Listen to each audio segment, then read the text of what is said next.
National Institute for Legislative and Democratic Studies teamed up with CDD West Africa to host a policy dialogue on election and technology, opportunities and challenges. This event brought together experts and stakeholders to examine how technology is transforming Nigeria's electoral landscape from transparency to trust, innovation to integrity. In his keynote address, Professor Okechukwu Ibiano offered insights on the future of electoral tech and its democratic implications. As important as that is that Nigerians are not alone. Nigeria's demand, or the demand by Nigerian citizens for more technology in election, is consistent with what is happening in other parts of Africa. And the history of that is very simple. Between 1989 and 2000, there was a quiet revolution that swept through Africa. It was a revolution in elections. By 1990, you could hardly count any African country, just a few African countries that were conducting any election at all. But 10 years later, you could hardly count anyone that didn't conduct elections. Director General, National Institute for Legislative and Democratic Studies, NILDS, Professor Abubakar Suleiman, represented by Director of Legal, Professor Shuaibu Danwaka, said the dialogue is important, especially as Nigeria navigates the critical period of electoral reform.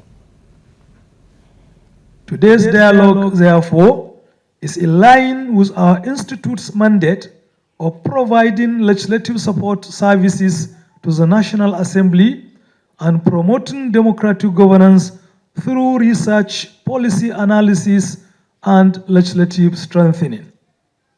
The dialogue is also aimed at fostering a robust intellectual exchange of ideas among key stakeholders and experts, focused on critically examining the effectiveness of election technologies and their impact on the conduct of elections in Nigeria. To this end, therefore, I urge us all to approach the discourse with a critical yet constructive mindset.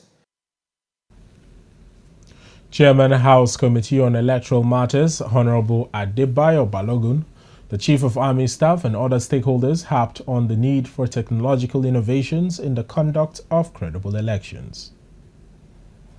We've ensured that inclusion is very necessary, and we are taking it up seriously, and we have on our own part pushed the bill for even the voting by inmates and some early voters. When you're talking about the inmates, I'm happy that the correctional officers are here.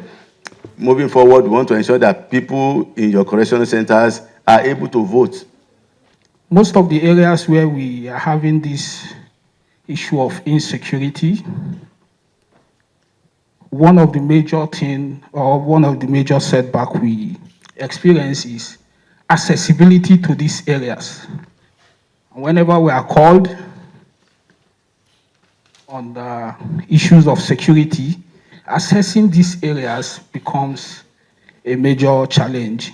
When half of the country is not, or over half of the country, when they are not satisfied with the electoral process, then it brings a big question mark on our electoral process, considering how much we have invested to get technology introduced into Nigerian system.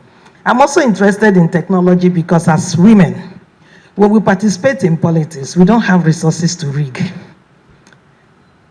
The terrain is so tough for Nigerian women. We struggle to get tickets. We struggle to participate in campaigns, facing violence, facing every kind of challenge that will come our way.